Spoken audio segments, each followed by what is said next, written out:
हाय student, भावना जाधव क्लासेसमध्ये तुम्हा सर्वांचं खूप खूप स्वागत।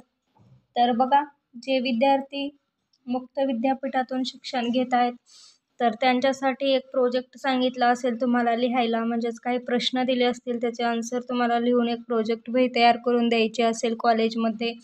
तर त्या प्रोजेक्ट वहीमधील तुमचा जो सब्जेक्ट आहे तर हा सब्जेक्ट नवसाहित्य आणि नवसाहित्योत्तर साहित्य, ग्रामीण दलित व स्त्रीवादी साहित्य आणि स्वातंत्र्योत्तर काळातील निवडक वाङ्मय। तर याचा जो तुम्हाला फाईलमध्ये प्रकल्प लिहायचा आहे किंवा वहीमध्ये लिहायचा आहे, असाइनमेंट तुम्हाला कंप्लीट करायची आहे BA सेकंड इयर।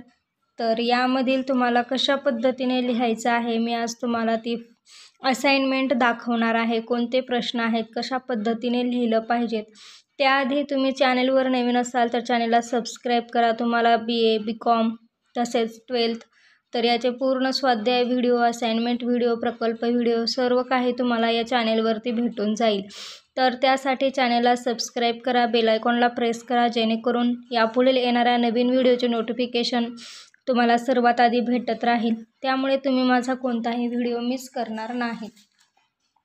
तर पहा, जे SRT MUN म्हणजे स्वामी रामानंद तीर्थ मराठवाडा या युनिव्हर्सिटीचे जे विद्यार्थी आहेत तर त्यांच्यासाठी हे खूप महत्त्वाचा प्रोजेक्ट आहे, म्हणजेच असाइनमेंट आहे। ठीक आहे, तर पहा पहिला क्वेश्चन तुम्हाला विषय तर समजला असेल। पहा, हे बुक आहे तर नवसाहित्य आणि नवसाहित्योत्तर साहित्य। तर हे तुम्हाला यातील हे प्रश्न आहेत। क्वेश्चन 1 आहे 1920 ते 1945 या कालखंडातील साहित्याचे विशेष लिहा।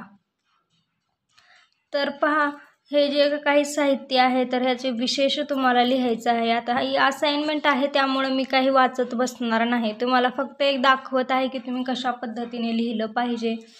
तर बघा, यामध्ये कुठल्याही पेनचा वापर करायचा नाही, एकाच पेनचा वापर करा किंवा जी पेन तुमच्या बॅक साईडला उठणार नाही अशा पेनचा तुम्ही वापर करू शकतात। तर हे पहा, मी तुम्हाला पेज शेअर करत आहे, तुम्ही व्हिडिओ स्टॉप करून लिहू शकतात। त्यानंतर नेक्स्ट पेज हे पहा,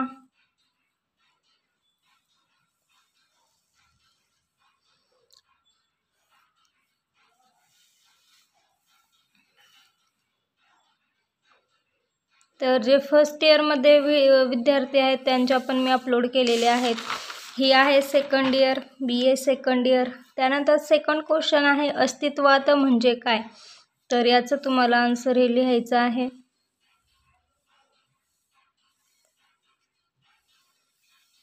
व्हिडिओ फास्ट होत असेल तर स्टॉप करून तुम्ही लिहून घ्यायचं आहे। काही ओळखू येत नसेल तर व्हिडिओच्या कोपऱ्यामध्ये तुम्हाला एक ऑप्शन दिसेल की सेटिंगचं, तर त्या सेटिंग या ऑप्शनमध्ये जावा। इथे तिसरा क्वेश्चन चालू झालेला आहे ग्रामीण व नागर समाजाचे वेगळेपण स्पष्ट करा।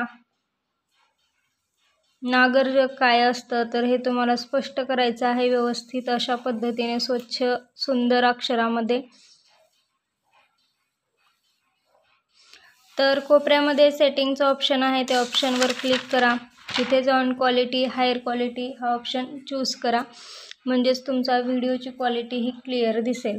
त्यानंतर चौथा क्वेश्चन आहे ग्रामीण साहित्याच्या मर्यादा थोडक्यात विशद करा।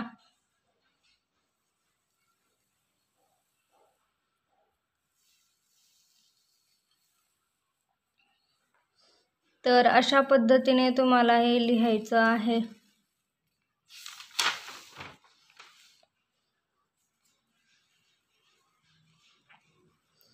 जर काही ओळखू आलं नसेल, काही अडचण असेल किंवा काही नोट्स पाहिजे असतील तर कमेंट बॉक्समध्ये कळवा मला, म्हणजे मी त्यावरती व्हिडिओ बनवून तुम्हाला शेअर करेन, म्हणजेच अपलोड करेन या चॅनेलवर। त्यानंतर पाचवा क्वेश्चन आहे दलित साहित्याच्या भाषेचे वेगळेपण थोडक्यात स्पष्ट करा। तर पहा,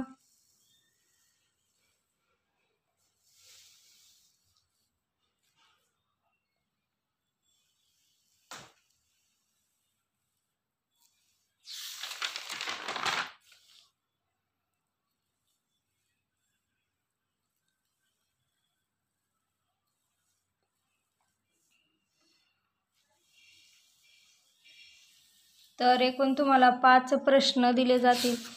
तर त्या 5 प्रश्नांचं आन्सर तुम्हाला अशा पद्धतीने लिहायचे आहे. तुमची असाइनमेंट कंप्लीट होईल. तर पहा, जर हेच तुम्हाला क्वेश्चन दिलेले असतील तर तुम्ही हेच आन्सर तुम्ही लिहू शकतात. एकदा डबल क्वेश्चन पाहून घ्यायचा आहे. नेक्स्ट व्हिडिओमध्ये आपण कथा कादंबरी यावरील प्रोजेक्ट म्हणजेच असाइनमेंट आपण घेणार आहोत. ती असाइनमेंट पाहण्यासाठी सबस्क्राईब करून ठेवणे महत्त्वाचे आहे आणि बेल आयकॉनला क्लिक करा, म्हणजेच तुम्हाला नोटिफिकेशन भेटत राहील आणि तुम्ही व्हिडिओ मिस करणार नाहीत.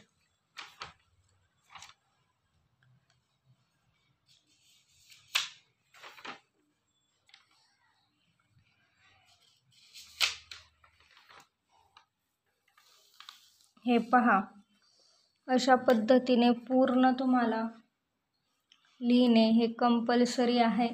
एकदा लास्ट मी क्वेश्चन प्रत्येक वाचून दाखवते. पहिला क्वेश्चन आहे 1920 ते 1945 या कालखंडातील साहित्याचे विशेष लिहा. त्यानंतर सेकंड क्वेश्चन आहे तो म्हणजे अस्तित्ववाद म्हणजे काय. त्यानंतर थर्ड क्वेश्चन आहे ग्रामीण व नागर समाजाचे वेगळेपण स्पष्ट करा. त्यानंतर फोर्थ क्वेश्चन आहे ग्रामीण साहित्याच्या मर्यादा थोडक्यात विशद करा. तर जे काही लाईनी असतील, ओळी असतील, त्याला तुम्ही अशा प्रकारे अंडरलाईन सुद्धा करून त्याला हायलाईट करू शकतात. त्यानंतर फिफ्थ क्वेश्चन आहे तुमचा दलित साहित्याच्या भाषेचे वेगळेपण थोडक्यात स्पष्ट करा. तर पहा, इथे खाली दिलेला आहे शब्दशक्ती एक सार्थ जाणीव दलित साहित्यात दिसून येते.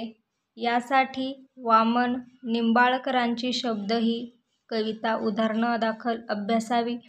तर अशा पद्धतीची ही कविता आहे, उदाहरणागत दिलेली आहे. याला अंडरलाईन करून अशा पद्धतीने तुम्हाला व्यवस्थित लिहायचं आहे. तर मी असं समजते की हा प्रोजेक्ट म्हणजेच असाइनमेंट तुम्हाला एकूण 5 प्रश्नांची आहे. तर कशा पद्धतीने लिहायची तर ते तुम्हाला समजलं असेल. काही डाऊट असेल तर कमेंटमध्ये कळवा. भेटूया आपण नेक्स्ट व्हिडिओमध्ये.